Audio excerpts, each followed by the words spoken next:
Assalamualaikum warahmatullahi wabarakatuh. Salam kembali ke dalam rancangan Alam Perkahwinan bersama saya Ustaz Ma'az Salim daripada Kahwin Bas, mengetengahkan kepada anda isu-isu yang berkaitan dengan alam rumah tangga. Pada minggu lepas kita telah membincangkan tentang aspek kepentingan menjaga keterampilan dalam rumah tangga. Pada hari ini saya ingin membawakan kepada anda isu yang lain. Seperti mana yang kita ketahui, sepanjang dalam tempoh CB atau circuit breaker, kita dinasihatkan oleh para pemimpin kita dan juga para asatizah kita agar kita gunakan kesempatan di rumah dan juga kesempatan bulan Ramadan yang penuh mulia untuk kita eratkan hubungan silaturahim sesama ahli keluarga. Alhamdulillah, kita dah saksikan banyak di newsfeed di Facebook maupun di Instagram tentang para suami kita lah yang semangat, yang hebatnya, begitu hebat dan begitu semangatnya untuk mendirikan solat tarawih berjemaah dengan suami tadi menjadi imam. Alhamdulillah, seronok kita tengok semua. Mudah-mudahan sampai bila-bila lah jadi imam dalam keluarga. Keep it up, keep it up. Kita tepuk tangan untuk para frontliners dalam rumah tangga kita. Alhamdulillah. Tetapi ketahuilah anda bahawa tidak semua keluarga-keluarga kita mengalami nasib serupa, kerana tidak semua keluarga yang ada keamanan dan kesejahteraan dalam kehidupan mereka. Ini kerana terdapat kenaikan laporan seluruh dunia tentang domestic violence ataupun tentang keganasan dalam rumah tangga. Tidak terkecuali di Singapura juga kenaikan aduan kes berkenaan dengan keganasan dalam rumah tangga seperti mana yang dilaporkan dalam akhbar-akhbar utama kita, contohnya seperti di Straits Times, di mana headline pada tanggal 9 hari bulan April 2020 berbunyi Coronavirus Rise in Domestic Abuse Cases as Families Forced to Stay Home. Dan seperti mana yang dipetik daripada seorang minister for Social and Family Development, Desmond Lee, addressed this issue in Parliament on Monday 6 April when he noted a trend in higher rates of domestic violence, domestic quarrels and friction in the family in countries that had imposed movement restrictions. He said a national care hotline will be set up for callers to get support from psychologists, counsellors and others. Family Violence Specialist Centres (FVSC) and Child Protection Specialist Centres will be adequately resourced during this time as they are essential services, Mr. Lee added. Jadi tuan-tuan dan puan yang dikasihi sekalian, masalah domestic violence ini bukan masalah yang baru, bahkan ia berterusan sampai sekarang, isu keganasan dalam rumah tangga. Bila kita nak cakap tentang keganasan di dalam keluarga atau rumah tangga atau domestic violence, yang melalui pembacaan saya dia ada dua jenis. Yang pertama, physical. Maksudnya violence berbentuk fizikal, ada pukul bantai di situ sampai mata lebam, sampai ada parut, sampai luka dan sebagainya. Dan jenis kedua adalah dia bukan fizikal tetapi lebih kepada emotional. Yang emotional ini pun sama juga bahaya, kerana bila dia meninggalkan kesan dalam emosinya, maka orang itu atau mangsa keganasan ini akan menghadapi semacam trauma dalam kehidupan, akan menghadapi depression, anxiety dan sebagainya. Jadi emotional abuse, emotional violence ini ia lebih kepada kata-kata kesat, kata-kata yang merendahkan pasangan hidupnya, perbuatan dan bully dan sebagainya. Jadi kita lihat ya, kembali kepada Islam. Apakah ini semua ada dalam Islam? Apakah ajaran Islam berkenaan dengan keganasan dalam rumah tangga? Sedangkan rumah tangga itu dibina atas dasar ihsan, kasih sayang, cinta. Kalau sayang, kenapa boleh jadi keganasan? Ini yang kita nak kupas pada hari ini, dari sudut agama, dari sudut psikologinya dan dari sudut sosial ataupun ekonomi. InsyaAllah pada hari ini kita ketengahkan seberapa yang mampu. Jadi kita first kali pergi kepada Islam dulu. From Islamic perspective, apakah memukuli pasangan hidup, contohnya suami itu ada lesen untuk memukul isterinya sekiranya isterinya itu bersikap kurang ajar ataupun bersikap tidak sopan, akhlak ataupun kelakuan yang tidak baik kepada suaminya? Apakah itu menjadi lesen kepada suami untuk memukulinya? Dan saya pernah mendengar kes-kes yang diadukan kepada saya daripada isteri. Dikatakan bahawa suami ini dia ganas pasal ada dalam Islam mengikut suaminya, pasal mereka ni kebanyakan kod dalam surah Nisa ayat 34, di mana Allah berfirman di situ ada wadribuhun, bagi suami-suami yang ingin mentarbiyahkan atau educate isteri-isteri kamu, maka di situ diletakkan satu persatu kaedah untuk tegur atau mengajari isteri kamu. Salah satunya adalah untuk memukulinya. Jadi itu yang menjadi isu yang kita nak tanyakan. Alhamdulillah, sebenarnya Kahwin Bas telah produce satu video kita ketengahkan isu domestic violence ataupun pukul, boleh tak pukul isteri. Pada 2 tahun lepas saya berkesempatan untuk bertemu dan interview dengan salah seorang asatizah kita yang terhormat, iaitu Al-Fadhil Ustaz Irwan Hadi Muhammad Syuhaimi, yang sekarang beliau berada di Pejabat Mufti Muiz selaku timbalan pengarah. Jadi saksikanlah video 2 tahun lepas saya, mudah-mudahan ada manfaatnya, insya-Allah. Seorang suami ni lah, dia mengadu yang isteri dia tak dengar cakap. Jadi masalahnya, dia kata yang pukul isteri ni sesuatu yang dibolehkan. Perasaan boleh tak si suami ni pukul isteri? Kita dalam apa jua cara nak memahami Al-Quran tu, memang dalam Al-Quran dalam surah An-Nisa ada sebutkan pasal apa ni tahap-tahap untuk seorang suami tu melahirkan tidak setujuannya dengan apa tata laku isteri dan sebagainya. Tapi apa pun, walaupun ada perkataan yang fadribuhun, maka pukullah mereka. Ramai juga yang suami pukul sebenarnya atas dasar ayat tu. Betul. Tapi sekarang bukan suami, isteri pun ada pukul suami juga. Jadi maknanya secara umum tak kira lah kita bila nak cakap tentang apa ni pukul dan mengukul ni, dalam kita nak memahami ayat 34 daripada surah An-Nisa itu, siapa yang paling terbaik sebagai contoh untuk menunjukkan kepada kita Al-Quran itu bagaimana diamalkan? Rasulullah sallallahu alaihi wasallam. Rasulullah tidak pernah mengangkat tangannya memukul anak-anak kecil ataupun wanita, termasuk isteri-isterinya juga. Kan? Berarti kalau nak kata bullying ataupun Islam menyuruh, saya rasa perlu kita perbetulkan cara pemahaman. Jadi pemahaman macam mana nak sesuaikan antara keizinan Al-Quran menggunakan kata pukul, fadribu, pukul, tapi Nabi di dalam terjemahkan Al-Quran tersebut dia tidak pukul. Kita lihat pada tafsiran ulama, secara umumnya meskipun ulama ada cakap tentang boleh pukul demikian, tapi satu tafsiran yang paling saya menarik ialah tafsiran inilah Mas. Tafsiran adalah oleh Atha bin Abi Rabah. Kata maksud fadribuhun, pukul sini bukan maksudnya pukul fizikal, tapi ayyadhhar ayyaghdab 'alaiha, untuk dia menzahirkan kemarahan dia terhadap isteri tanpa memukul secara fizikal. Dan bahkan kalau dilihat ulama-ulama kita boleh kata pukul pun, tapi pukul dengan inilah, maksudnya isyarat saja bahawa dia marah. Itu pun selepas dia dah ambil langkah-langkah sebelum tu, menasihatkan untuk tidak memisahkan apa ni tempat tidur sementara waktu dan sebagainya. Baru sampai terakhir pun tidak seharusnya dipukul. Kedua, sebab itu bila kita lihat ulama bersetuju bahawa tidak boleh seorang suami memukul, mengambil apa juga, mengizharkan atau menzahirkan perasaan marahnya dalam keadaan sehingga dia menyakiti isteri. Mesti dia ada macam-macam bentuk, Mas. Dia ada yang bentuk fizikal, tapi ada juga bentuk abuse yang berbentuk verbal mungkin. Rasulullah SAW pernah pesan, kalau kamu ingin ingin makan, berikan isteri kamu juga makanan yang sama kamu makan. Berikan mereka pakaian yang kamu suka pakai. Dia kan maknanya yang daripada yang baik-baik. Dan Rasulullah pesan, janganlah kamu kemudian menyakiti isteri kamu dengan perkataan.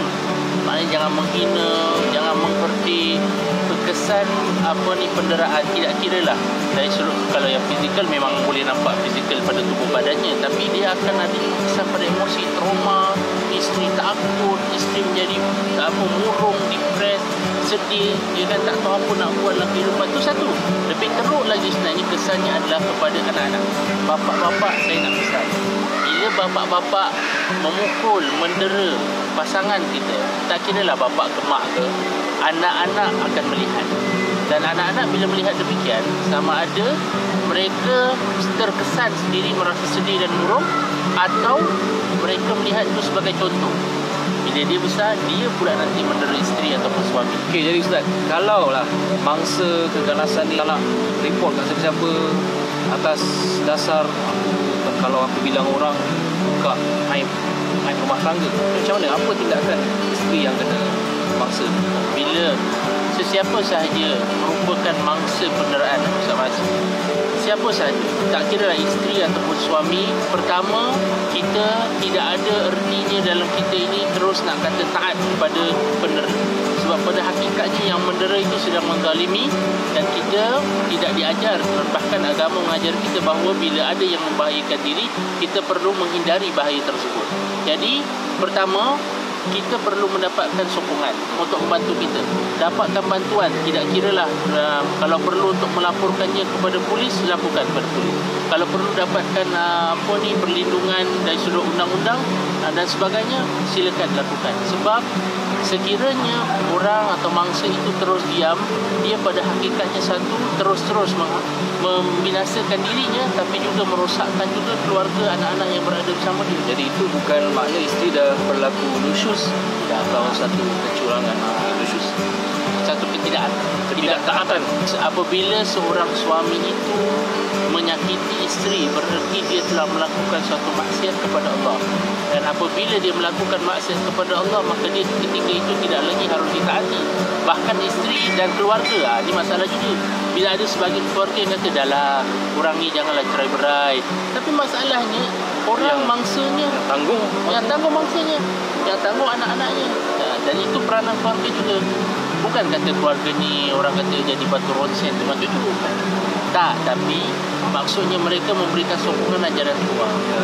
Jadi apa sebenarnya boleh buat kalau suami tu dapati ada kekurangan pada pasangannya, ataupun isteri pun lihat ada kekurangan dekat pasangannya, apa yang mereka boleh lakukan? Kita boleh mengambil satu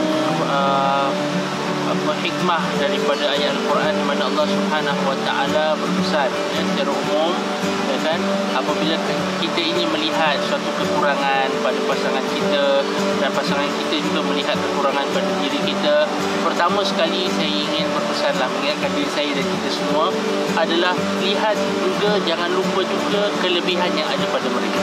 Ya kan, itu yang pertama.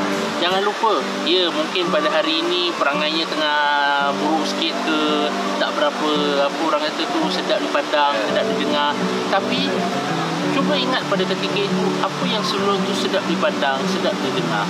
Pertama, ya kan, sebab terlalu banyak sebenarnya kebaikan yang telah dilakukan, ya kan, makruf yang telah berlaku dalam keluarga dan hubungan suami isteri, sehingga kita tak seharusnya membiarkan kelemahan yang ada itu kemudian mengatasi segala kebaikan dan kelebihan serta kebahagiaan yang telah kita alami bersama. Tak semua orang kita boleh pukul, sepatutnya tak pukul pun. Bahkan dalam konteks kehidupan hari ini adalah tidak wajar untuk kita mengatakan bahawa kita ni cara pendidikannya adalah memukul. Ayat itu ketika turun pun bahkan sama Asia, dia adalah berkaitan tentang dua keadaan yang berbeza. Dia ingin bergerak daripada keadaan orang Mekah ketika itu yang memang lazim lebih kasar dengan isterinya, kepada keadaan penduduk Madinah yang mana memang tak biasa suami mengasari isteri dan sebagainya. Ya kan, walaupun kita mungkin baca cerita ataupun buku lama ulama yang bincangkan tentang memukul dan sebagainya, tapi itu mungkin sesuai untuk keadaan mereka, untuk keadaan masyarakat mereka. Tapi juga jika dia tidak lagi dipakai dalam suasana masyarakat kita, janganlah kita pula kemudian kata oh sebab mereka pernah lakukan. Kalau mereka hidup sezaman dengan kita pun, saya yakinlah tak akanlah diorang nak buat macam tu, dah ajar macam tu, ya kan? Jadi apa yang sesuai dengan individu diri seorang itu cara mendidik. Ada orang pandai barat, bila dah pandai barat janganlah kita pula cucuk lagi buat barat. Ataupun mungkin sebagai tambahan kita boleh berbincang dengan isteri atau pasangan kita cara terbaik untuk kita pun apa yang lebih selesa. Komunikasi, ya, itu satu masalah juga. Sebab orang kita ni, maaf cakap, kurang sangat berkomunikasi. Kita ada benda yang kita nak, tapi kita tak cakap. Manalah orang tak faham, ya kan? Komunikasi dan komunikasi. Mudah-mudahan dengan kita lebih berkomunikasi, ya kan, hubungan kita, persefahaman kita, ya kan, lebih mesra, lebih baik dan lebih jelas dan lebih mudah untuk kita saling memahami. Satu topik lagi, komunikasi pula kita. Masa lain hari lah, kita nak hujan lagi. Malam dah 10 lebih, pukul 10. Anak bini pun dah tunggu.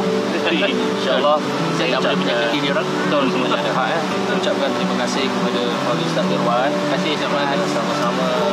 sah sama menjayakan video ini, dan kami harapkan mudah-mudahan anda penonton dapat ambil manfaat daripada perbincangan dan perkongsian Ustaz Irwan. Dan akhir sekali, sekiranya anda dapati video ini bermanfaat buat diri anda dan teman-teman, sila kongsikan. Sekian daripada saya. Assalamualaikum warahmatullahi wabarakatuh. Subhanallah, Maha Suci Allah. Itulah saya 2 tahun lepas, 10 kilo yang lepas. Saya pun tak tahu macam mana boleh dapat turun 10 kilo, dan sekarang nak cuba lagi dah susah. Tapi put that aside, Alhamdulillah pencerahan yang sangat baik daripada Ustaz Irwan Hadi. Tuan-tuan puan-puan yang dikasih sekalian, seperti mana yang kita dah lihat dalam video tadi, pencerahan daripada Ustaz Irwan Hadi adalah tidak wajar bagi seorang suami itu menggunakan kekerasan, keganasan, kerana Nabi sendiri pun tak pukul. Diriwayatkan oleh Aisyah, ma daraba Rasulullah sallallahu alaihi wasallam qattun imra'atan wala khadiman aw kama qala. Di dalam riwayat Ibn Majah, tidak pernah Rasulullah sallallahu alaihi wasallam itu memukuli para isterinya, walau sekali. Tak pernah pukul isteri, tak pernah juga pukul khadamnya. Sedangkan ya tuan-tuan puan-puan, pada ketika itu adalah norma kehidupan orang-orang Arab untuk memukuli para isteri mereka. Pukul bantai itu memang lumrah. Mereka pukul bantai hamba-hamba mereka, mereka pukul bantai isteri-isteri mereka. Tetapi bila datangnya Nabi SAW yang menunjukkan kepada kita akhlak yang baik, yang indah, yang nak umatnya supaya ambil contoh daripada beliau, baginda tidak pernah jalankan tangan untuk menyelesaikan masalah. Jadi di mana kesilapannya? Kenapa manusia ini resort to violence? Dan bila kita katakan tentang domestic violence, dia bukan hanya berlaku daripada suami, maknanya suami itu yang pelaku ganas, tidak. Ada juga dapatan-dapatan dan juga report keganasan ini berlaku daripada pihak isteri. Cuma mungkin dia punya datanya kurang, ataupun dia punya aduannya tu kurang, dan lebih kepada suami yang berlaku ganas terhadap isteri. Baik, dari sudut psikologinya pula banyak terdapat daripada pembacaan saya melalui internet lah. Kita tanya Syekh Google daripada internet, di mana banyak sebab kenapa seseorang itu bertukar untuk menjadi ganas. Mereka resort to violence untuk menyelesaikan satu-satu masalah. Jadi di antara yang dipetik adalah mereka itu inginkan kontrol. Mereka ingin mengkontrol pasangan hidupnya. Ia disebut power and control. Once kalau kita resort to violence, maknanya orang itu akan tunduk kepada kita dan kita berkuasa. Sebab itu orang resort to violence. Itu psikologi yang pertama. Yang kedua, mungkin disebabkan masalah ada trauma ataupun ada bad experience daripada dulu. Orang yang bersikap ganas, kasar, jadi gangster dan sebagainya, memang tak tolak kemungkinan kerana kehidupan dulunya dia pernah dikasari, pernah dibuli, pernah diganasi. Jadi bila dia jadi dewasa, dia turn out to be pengganas atau abuser. Ini pun mungkin boleh terjadi. Dan yang ketiga, memang dia ada anger management issue, maknanya ada kemarahan, isu kemarahan yang tak dapat dikawal. Marah memang lumrah, semua orang rasa marah, tetapi tak semua orang yang mampu mengawal kemarahan itu dengan sebaiknya sampai dia pergi dan menular. Bila tak dapat dikawal dan dibimbing, jadilah dia orang yang ganas, pukul bantai sana sini. Jadi kita lihat banyak sebenarnya aspek yang kita nak lihat daripada sosial tadi. Ekonominya pun sama. Kalau ekonomi itu tertekan, maka dia resort to violence kerana dia dalam tahap survival mode. Jadi banyak. Dan bagi orang yang terkena dengan bukan penyakit, ataupun kita katakan ini adalah satu krisis lah baginya, kalau orang itu memang abuser dan dia ada keganasan di dalam dirinya, kalau dia nak berubah, dia harus minta bantuan, bukan sahaja duduk diam, dia harus minta bantuan kepada orang. Jadi dalam konteks suami dan isteri, sebenarnya kalau salah satu violent, tak boleh satu orang sahaja yang pergi untuk nak selamatkan rumah tangga. Ini orang abuser ni juga harus pergi, dan kita harus cari dia punya root cause of the problem. Kalau perlu pergi kepada terapi, pergilah terapi. Pada hari ini saya nak bawakan kepada anda kepada salah satu cara untuk kita nak perbaiki keadaan. Maksudnya kita dah dah puas, dah tak boleh lah, dah cukup lah dengan kehidupan keganasan dalam rumah tangga. Si suami nak berubah, isteri pun nak berubah. Jadi ke mana mereka harus pergi? Salah satu caranya, pendekatannya adalah melalui pendekatan family therapy. Alhamdulillah, saya berkesempatan menemu ramah bersama Puan Maimunah Mosli daripada PPIS Family Institute, Family Therapy Institute, di mana beliau merupakan principal family therapist. Saksikanlah dalam klip ini. Okey, alhamdulillah bersama saya Puan Maimunah Mosli daripada PPIS, Pakar Terapi Keluarga Utama. Assalamualaikum Puan. Waalaikumsalam warahmatullahi wabarakatuh. Alhamdulillah, terima kasih bersama saya pada petang ini untuk kita recording dan berkongsi sedikit tips lah daripada anda, Puan Maimunah, insyaAllah. InsyaAllah Ustaz. Okey, ini kita nak tanyakan tentang pendapat ni lah, pendapat bagaimana boleh terjadi. Sekarang ini kita dalam period CB, circuit breaker, di mana ramai umat dunia tengah isolation period lah ataupun quarantine period, dan kita dapati bahawa ada dapatan dan juga reports daripada international newspapers dan sebagainya tentang kenaikan jumlah aduan di mana keganasan dalam rumah tangga tu berlaku. Disebabkan pelaku keganasan itu ada dalam rumah dan dia ambil peluang lah untuk nak mengganas mangsanya. Jadi ini adalah satu, mungkin sebahagian daripada kita keluarga, kalau keluarga okey, kita suka duduk kat rumah kan. Tapi ada sebahagian keluarga, khususnya keluarga Islam kita di Singapura, yang tidak ada beberapa, tidak ada nasib yang baik lah. Jadi mereka perlu menghadapi realiti-realiti sedemikian. Jadi soalan pertama saya, begitu juga di Singapura, kerana hari itu baru juga keluar surat khabar di mana Prof Faizal kita kata keganasan domestik semasa COVID-19 pun naik. Itu catatan dalam Facebook beliau 16 April. Dan memang daripada social workers pun mereka berikan report memang ada kenaikan berbeza dengan tahun lepas, Mac dan April, ada kenaikan dari sudut panggilan tentang isu ini. Jadi mungkin Puan Maimunah boleh berikan sedikit pencerahan kenapa masalah domestik keganasan ini boleh berlaku dalam rumah tangga lah. Pertama sekali, terima kasih Ustaz kerana mengundang saya untuk sama-sama untuk bincangkan tentang perkara tentang keganasan domestik dalam keluarga. Saya rasa isu keganasan domestik dalam keluarga sebenarnya memang dah pun berleluasa. Tetapi hakikatnya bila kita sebutkan tentang keganasan domestik dalam masa ketika ni lah kata orang, kenapa dianya meningkat, salah satu daripada pandangan saya sendiri, kita sering lihat yang seolah-olahnya yang mengganas dalam keluarga. Yang pertama sekali, yang mengganas bukan bererti sahaja kaum Adam. Saya nak juga bukakan perbincangan ni kepada keganasan tu boleh berlaku daripada anak kepada ibu bapa, contohnya kepada ibu bapa yang dah senja usia, dan juga daripada anak kepada anak-anak yang dah dewasa kepada orang tua mereka, dan juga wanita terhadap suami, dan tapi secara amnya lelaki yang kaum Adam yang yang menggunakan kekerasan, itu yang kita fahami. Tapi so I thought I want to clarify that dulu lah Ustaz. Tapi kalau why it is happening a lot more dalam konteks COVID-19 pandemik ni, dalam keluarga Ustaz, yang boleh setiap keluarga sebenarnya akan ada kegeseran. Akan ada perbalahan dalam kata orang tu, yang nak lalu dari pergi hall, nak pergi dapur pun boleh pandang pun nampak pun boleh macam kadang-kadang boleh bertekak kan. Apatah lagi apabila rumah tangga tu dah punyai masalah keganasan. So isu pertama bagi saya adalah ataupun kurang kebolehan untuk berinteraksi.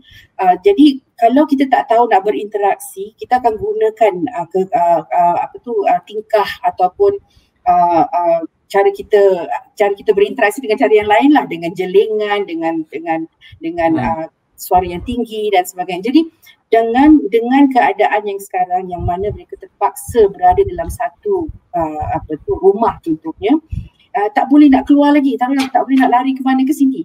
Kalau dulu masa boleh kerja sekejap, at least half a day tu tak ada gaduh lah kan, half a day or even one day, satu hari tak ada pergaduhan ataupun tak ada perbalahan. So as much as kita boleh lari elak, people will want to do that. Tetapi dalam keadaan sekarang yang mana mereka terpaksa kalau keluar kena saman, kalau tak keluar terpaksa kena berdepan dengan perkara ni. So pada saya isu yang pertama adalah kurangnya berkebolehan dalam berinteraksi. It's even harder, malah lebih susah lagi apabila sudah ada kegeseran dalam rumah tangga tu sendiri. Jadi kalau dah ada kegeseran, setiap sesuatu yang berlaku dalam rumah tu akan boleh dijadikan sebab. Contohnya terletak cawan kuat sikit. Dia cakap, kenapa? Asal letak cawan kuat-kuat, tak boleh tak pelan-pelan ke? Jadi perkara yang sedemikian sahaja, sekecil mana juga boleh dijadikan sebab kenapa timbulnya kemarahan, dan daripada kemarahan ketidakpuasan dan seterusnya. Oh, jadi apa yang saya faham, dia bermula daripada kurangnya kemahiran berkomunikasi antara suami dan isteri. Start from small things kemudian bila dia tak di-address dengan cara yang betul, masing-masing assume yang dia tahu, dia faham apa pasangan hidupnya tu hendakkan. Dan bila komunikasi itu ataupun message ini salah sampai, itu yang menyebabkan dia marah. Itu tentang keadaan suami isteri di dalam rumah. Tapi kalau kita kembali, kita try fokus pada individu yang ganas tadi, agak-agak kenapa dia resort to violence? Macam dia tak ada cara lain ke? Ada sebab-sebab lain, ada sebab-sebab macam apakah tu satu fitrah manusia ataupun ada sebab unsur-unsur yang menyebabkan dia ganas? Kalau dari dari segi kerana saya seorang ahli family therapist kan, jadi saya lihat daripada sudut yang sedemikian.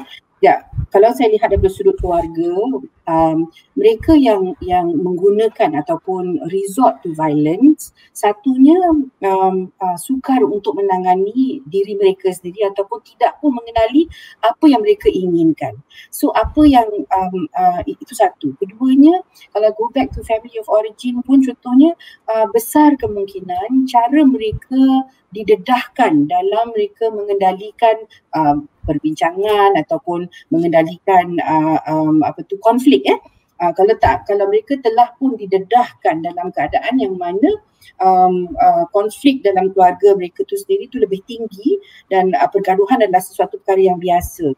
Jadi mereka yang didedahkan dalam keadaan sedemikian, besar kemungkinan boleh membentuk cara yang serupa. Tapi ini bukan bererti mereka tak boleh mempelajari cara yang berbeza. Jadi mereka harus tahu apa yang boleh trigger mereka to do things. Like say for example, ada orang yang saya tahu bila dengar isteri suaranya tinggi sikit sahaja, dah boleh melenting, boleh buang barang, dan tujuan dia bukan untuk nak lempar pada dia, pada pasangan. Sebenarnya tujuan dia to ask the person to stop. Which is why tadi saya kata, isu keganasan ni bukan masalah seorang individu saja. So kalau kita nak melihat kepada this is the person has the problem, itu satu cara, itu satu pandangan. Tapi pada pandangan saya dan pengalaman saya dalam mengendalikan rumah tangga contohnya, is that isu sedemikian is not just an individual issue, it's actually a family and also society. Oh, jadi dalam konteks kerja Puan Maimunah, the family therapy panggil satu keluarga semua kan? Jadi biasanya kita try cedok ataupun try korek lah, cari di mana dia punya root of the problem. Kadang-kadang keganasan berlaku disebabkan FOO, family of origin, subhanallah. So that's why betul, kadang-kadang tu yang saya rasa macam agak terkilan juga, kalau pandangan-pandangan yang mengeluarkan ataupun profesional yang mengeluarkan pendapat bahawa masalah keganasan ini adalah masalah individu ataupun dari segi tidak boleh mengendalikan emosi mereka sendiri. That is one way of looking at it lah. Tapi kalau dia dah belajar, katalah orang tu dah belajar macam mana nak kendalikan emosi, nak learn how to say, learn from the eye language dan sebagainya, bila mereka balik ke rumah, contohnya cara berinteraksi di dalam rumah tidak berubah, ini boleh menyemarakkan lagi perasaan yang serupa. Jadi perlu untuk kita dekati bukan sahaja mereka yang mempunyai masalah kemarahan, malah saya rasa perlu untuk kita dekati keluarga yang lain. Jadi kepada mangsanya sekali dengan pelakunya sekali semua datang sekali sesi terapi tu untuk merubahkan keadaan. Saya memang betul lah kalau mangsa je yang nak ubah, tapi bila dah balik dia punya suasana tu masih kalau dia pelaku tu nak ubah, tapi kalau suasana dalam rumah pun tak membantu dia untuk berubah pun susah juga. Susah. Kadang-kadang Ustaz, kita tak boleh nak tak boleh nak sangsikan yang isu kemarahan ni juga kadang-kadang ada kaitannya dengan mereka yang mempunyai masalah mental. So kadang kita tak tahu, kita nampak keganasan dia sahaja ataupun any other form of illnesses juga boleh menaikkan rasa tak boleh nak kendalikan diri sendiri. So when somebody has depression contohnya, kadang-kadang orang yang dia just diam saja. But dalam diam tu boleh jadi macam-macam. Dan kadang-kadang juga it's because of medication, kita tak tahu. So that's why saya kata I think isu keganasan ni kita harus perluaskan lagi perbincangan supaya kita lihat masalah ni dengan lebih luas. Dan ini saya rasa adalah peluang yang baik lah kalau perbincangan yang macam ni. Saya sokong apa Ustaz buat. InsyaAllah. Jadi so far selama dalam bidang kaunseling ataupun bidang terapi ini, berapa ramai tak yang kembali pulih dari sudut dia punya pelaku tu, pengganas? Saya rasa dalam pengalaman saya, like I said, because I work with a family, persediaan untuk keluarga tu, bila saya work with the family kan, is to prepare the family to heal untuk menerima yang menggunakan kekerasan back to the family. Itu yang saya rasa perlu banyak sangat yang saya berikan masa supaya keluarga lebih bersedia untuk menerima. Kerana kita tak boleh nak sangkal Ustaz, bila seseorang tu dalam keadaan mengganas dia sendiri saya tak pasti sama ada dia tahu ke tidak apa yang berlaku pada diri dia. Yang kadang kalau kita tanya mereka, dia cakap, saya terlupa apa saya buat tu, sudah marah sangat, hilang akal dia panggil. Jadi boleh lempar barang dan sebagainya. Pada dia nak luahkan perasaan, tapi dia lupa kadang-kadang yang kesan dia is lasting effect. Saya have seen children yang terkesan apabila mereka didedahkan dalam keadaan rumah tangga yang sedemikian. So children find it very difficult untuk terima ibu ataupun ayah yang menggunakan kekerasan terhadap diri mereka. Walaupun pengganasan tu berlaku dalam kata orang tu just with the couple saja, dengan pasangan saja. Tapi anak-anak yang melihat, anak-anak juga boleh menilai dan boleh membuat penilaian tentang kenapa buat macam ini dan apa yang perlu saya lakukan. Dan kadang-kadang ada anak-anak yang dari kecil dah biasa dengan keadaan sedemikian, rasa perasaan dendam dan sebagainya. Bila mereka dah mula besar, mereka dah mula nak menegakkan kebenaran untuk ayah ataupun ibu mereka, mereka juga menggunakan cara yang sedemikian. So it's like macam cycle itu cycle lah Ustaz. Jadi kalau dalam pengalaman menguruskan ataupun mengendalikan kes-kes sedemikian, dia ada kala kalau dia punya pasangan itu sendiri tidak kooperatif, maknanya yang mengadukan tu mangsa letaklah isteri biasanya. Kalau dipanggil family-nya tu tak datang, masih ada counselling kan, sesi counselling masih ada. Cuma biasanya nasihat kepada mangsa ni sampai tahap mana mereka perlu bersabar? Bagi kami jelas, kalau keganasan yang dilakukan terhadap diri sampai mana kata orang tu jati diri dah tak ada lagi, dah tak boleh nak tak boleh nak buat penilaian yang bersesuaian dan sentiasa macam kata orang tu give reasons. Dia pukul, oh tak, dia tak pukul saya, dia cuma nak sedarkan diri saya. Dan apabila cara seseorang berfungsi ataupun mangsa berfungsi tidak berfungsi secara normal, itu that is enough. Tapi bagi saya, setiap individu berhak untuk melaporkan keadaan apabila keganasan telah dilakukan terhadap diri beliau. Jadi jangan tunggu sampai tahap yang akhir. The first level tu we have to bagi tahu yang you have a problem. Jadi jangan simpan ataupun merasakan oh tak apalah, boleh saya kendalikan diri sendiri. That's not healthy sign. I know it's difficult lah. Ada tak mangsa yang dia gunakan agama lah, macam tak apalah, ini ujian bagi isteri nak dapat syurga, dia kan suami, kita kena sabar, kena tahan. Ada tak macam gitu? Ramai Ustaz. Saya bangga sangat-sangat kerana masyarakat kita sebenarnya masih lagi berbalik kepada agama untuk mencari cebisan agama, untuk menenangkan keadaan diri mereka sendiri. I'm actually very glad. Tetapi saya juga bimbang dalam mereka menggunakan tanpa memahami konteks yang Islam letakkan kepada sesuatu keadaan, untuk menggunakan ayat-ayat Al-Quran dan sebagainya. Ada yang mengatakan oh tak apa, kita harus bersabar, dan ada even yang menggunakan, I think was it surah Al-Zumar Ustaz, yang Allah kata very clearly kepada kaum Adam yang your wife and your children are your cabaran yang paling hebat sekali. So pengganas pun menggunakan ayat sedemikian untuk justify their own action.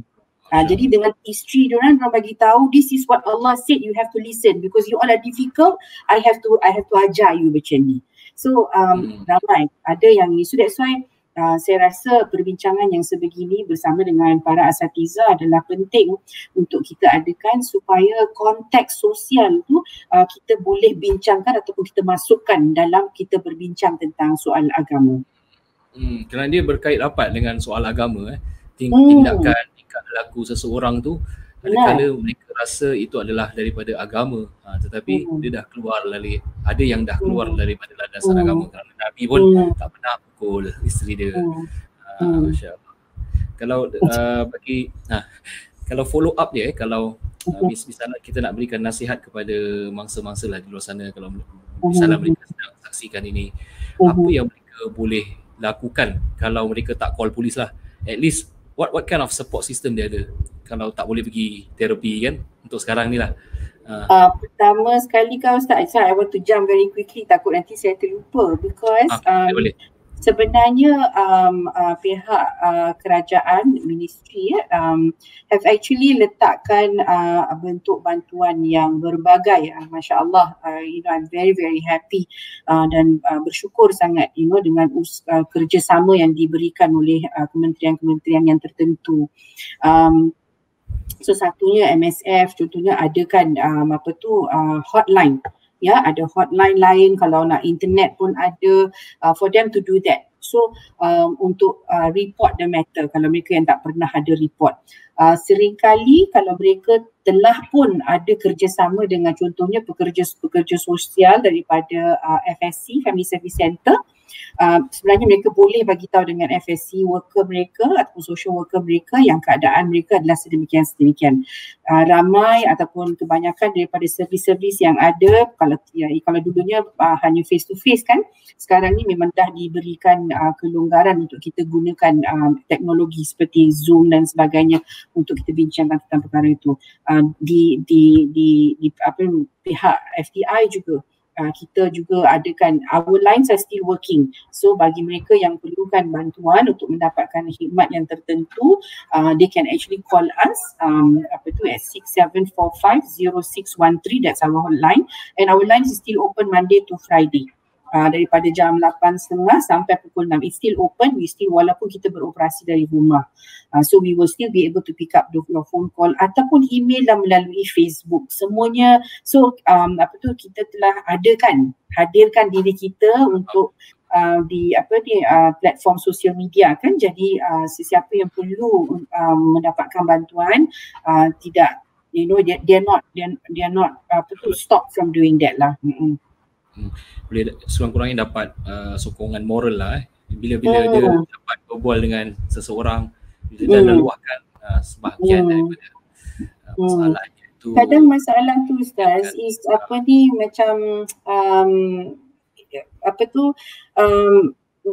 when they want to call kan, is when keadaan tu very genting already. So nak telefon pun jadi tak tahu. So pada tadi Ustaz tanya saya what can they do, seringkali yang dinasihatkan bagi mereka yang sedang menghadapi keganasan dalam keluarga is to prepare themselves a bag. A bag where they can just pack, dalam bag tu have all necessary things, a copy of IC, a bit of money dan sebagainya. So it's a ready pack to just pick up and then go. It's important to have that safety bag, and then always penting sangat-sangat, especially dalam keadaan yang sedemikian, is to continuously be in touch dengan ahli keluarga yang lainnya. Jadi tu kalau call tak ada ada banyak kelonggaran kan, so you can call kan, so make sure you are in contact, itu yang paling penting sekali. Kalau dah kritikal sangat, kalau tak ada tempat nak pergi balai polis je lah. That's right. And then they will do the necessary. Yes. Kita jangan takut lari lah.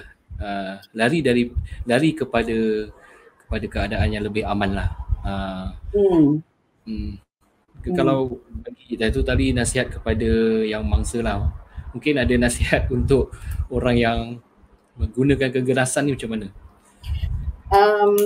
I think seringkali Ustaz bila saya berjumpa dengan mereka yang menggunakan ataupun resort to violence, there's a lot of pain. There's a lot of pain, and kadang-kadang mereka tak ada cara yang mereka boleh ungkapkan apa perasaan mereka. Besar kemungkinan cara mereka dibesarkan, cara mereka dah mereka kendalikan diri mereka dan sebagainya. So it's important kalau bagi mereka yang menggunakan ataupun it's hard. I even want to use perkataan they purposely use violence. I cannot do that because saya faham dan there are more things than the choice to use violence. Yes. So to them, I wanted to say that there is still room. There is still room for you to forgive yourself dan juga untuk memaafkan apa yang telah dilakukan. Kerana some things you have done memang hurt other people. Tapi you also have the opportunity, peluang. Kerana bagi saya kalau Allah boleh memaafkan kita dengan apa pun bentuk dosa kita lakukan. Pertama sekali kita nak kena maafkan diri kita dulu sebelum kita minta maaf kepada orang yang kita telah ganasi. So that process perlu penelitian, perlu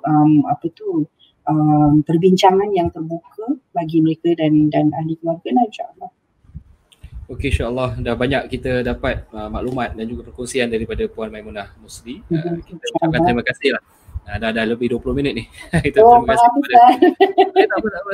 Alhamdulillah kita berbesar hati menerima tamu special kita, the principal ataupun pakar terapi keluarga utama daripada Institut Keluarga BPIS. Betul? Betul.